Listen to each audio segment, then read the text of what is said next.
ఇవి మీకు hand over చేస్తా. బొల్లారంలో ఎవరెవరికి ఎంతెంత కంపెనీస్ వచ్చింది, ఇన్ని సంవత్సరాలుగా ఎందుకు పట్టించుకోలేదని వాటికి ఇస్తారు. మళ్ళీ ఇది ఆక్రమించుకోవడం కాదు, వాళ్ళు మీరు వ్యతిరేకంగానే చెప్తున్నా.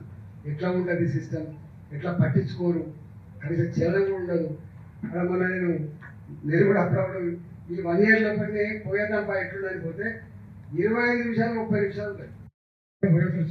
30 నుంచి వెళ్ళి బొల్లారం రావాలంటే ఒక్కసారి గేటు పడితే 30 నిమిషాలు. ఇక తెలిసిన వాళ్ళు ఏదో పక్కకి వెళ్ళి కొట్టుకొని వస్తారు, కానీ తెలియని వాళ్ళు అయితే అట్లా రావాలంటే గంట వేదం. కానీ పట్టింపు లేదు. ఒక గంట నిష్క్రియ పత్రంలో చూడండి, సిస్టమ్ ఎట్లుందో ఒకసారి చూడండి అంతే.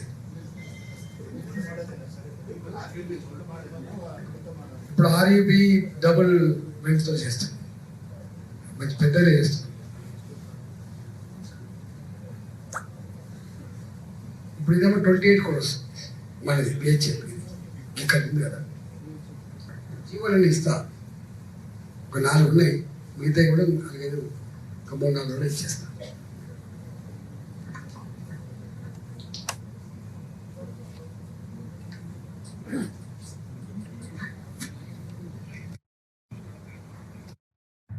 హైదరాబాద్ ప్రజలకి చాలాసార్లు చెప్పినా, విజ్ఞప్తి చేసినా, మళ్ళీ చేస్తున్నాం.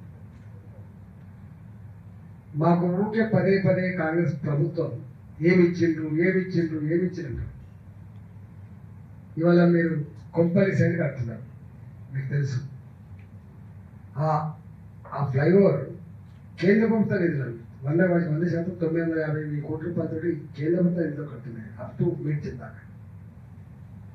సేమ్ మీకు మొన్న గడ్కరీ గారు వచ్చి ఓపెన్ చేసిపోయారు, ఆరామ్ గారి నుంచి ఎయిర్పోర్ట్ వరకు అవన్నీ కేంద్ర ప్రభుత్వ నిధులతో కట్టి. ఒకటి మన ఓపెన్ చేసి కిషన్ గారి దాంట్లో అది కూడా కేంద్ర ప్రభుత్వం. రేపు ఏ కాంట్రాక్టర్ అయితే సతాయిస్తున్నాడో ఉప్పల్, అది కూడా అయిపోతే అది కూడా కేంద్ర ప్రభుత్వ నిధులతో. ఇంతకుముందు చెప్పినట్టుగా ఎలిమినాది కూడా కేంద్ర ప్రభుత్వ నిధులు. BHL సైడ్ కడుతున్నా కేంద్ర ప్రభుత్వం. అంటే మా ప్రభుత్వమా కాదా? వీళ్ళు ఎట్లయితే ఇందిరమ్మ ఇల్లు, మా జాగీరు, మా కార్యకర్తలకు ఎంచుకుంటాం. ఏ పార్టీ వాడైనా కానీ మా పార్టీ కార్యకర్తలకు రావాల్సిందే, భద్రాడుకోవాల్సిందే. వాడు అంటాడు మా కాళ్ళ పట్టుకుని తోడు వాడు అంటాడు. వాడు మీరు అయ్యే జాగీర్ లెక్క. కానీ మోడీ గారి పాలసీ రాష్ట్రాలు అభివృద్ధి చెందకుండా దేశం అభివృద్ధి చెందదు. ఇది మోడీ గారి పాలసీ. మా ప్రభుత్వం ఉందా లేదా కంటే